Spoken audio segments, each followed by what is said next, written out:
بسم اللہ الرحمن الرحیم۔ السلام علیکم ناظرین، حاضر ہیں ایک نئی اپڈیٹ کے ساتھ۔ سرکاری ملازمین اور پینشنرز کے لیے بڑی اپڈیٹ۔ ناظرین، بجٹ 2025 کی اناؤنسمنٹ ہو چکی ہے۔ اس میں سرکاری ملازمین کی تنخواہوں میں کتنا اضافہ ہوا، پینشن میں کتنا اضافہ ہوا اور ٹیکس کی مد میں کتنا ریلیف سرکاری ملازمین کو حاصل ہوا ہے۔ بجٹ کی کاپی ہمیں موصول ہو چکی ہے۔ یہ تمام ڈیٹیل اس ویڈیو میں ہم ڈسکس کرنے والے ہیں۔ سب سے پہلے ٹیکس کی مد میں جو سرکاری ملازمین کو ریلیف ملا ہے اس کو ڈسکس کرتے ہیں۔ آگے چل کر آپ کو سرکاری ملازمین کی تنخواہوں میں جتنا اضافہ ہوا ہے وہ آگے چل کر آپ کو بتاتے ہیں۔ ناظرین، پہلے ہم بات کر لیتے ہیں ٹیکس ریلیف کی۔ وزیر اعظم کی ہمیشہ سے یہ کوشش رہی ہے کہ تنخواہ دار طبقے پر ٹیکسوں کے بوجھ کو کم سے کم کیا جائے۔ اسی حوالے سے تنخواہ دار لوگوں کے لیے آمدنی کے تمام سلیبس میں انکم ٹیکس کی شرحوں میں نمایاں کمی کی تجویز ہے۔ یہ ریلیف نہ صرف ٹیکس کے ڈھانچے کو آسان بنائے گا بلکہ متوسط آمدنی والوں پر عائد ٹیکس کے بوجھ کو کم کر کے انفلیشن اور ٹیک ہوم تنخواہ کے درمیان توازن کو یقینی بنائے گا۔ 6 لاکھ روپے سے 12 لاکھ روپے تک تنخواہ پانے والوں کے لیے ٹیکس کی شرح 5% سے کم کر کے صرف 1% کر دی گئی ہے۔ 12 لاکھ آمدنی والے تنخواہ دار پر ٹیکس کی رقم کو 30,000 سے کم کر کے 6,000 روپے کرنے کی تجویز ہے۔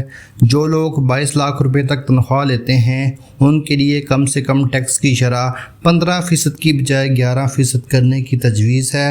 اسی طرح زیادہ تنخواہیں حاصل کرنے والوں کے لیے ٹیکس کی شرح میں کمی کی تجویز دی جا رہی ہے۔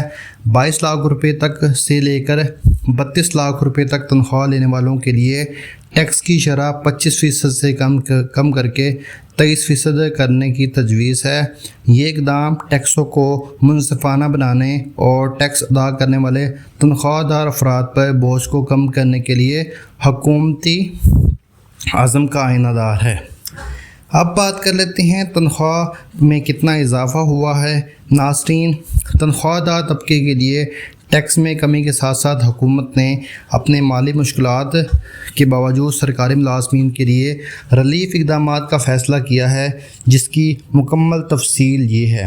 وفاقی حکومت کے تمام ملازمین گریڈ 1 تا 22 کی تنخواہ میں 6% اضافہ جو کہ بجٹ میں اناؤنسمنٹ کی گئی، لیکن سرکاری ملازمین کا جو احتجاج ہے اسلام آباد میں جاری ہے، تو اس کے پیش نظر سرکاری ملازمین کی تنخواہوں میں 10% اضافہ کیا جا رہا ہے۔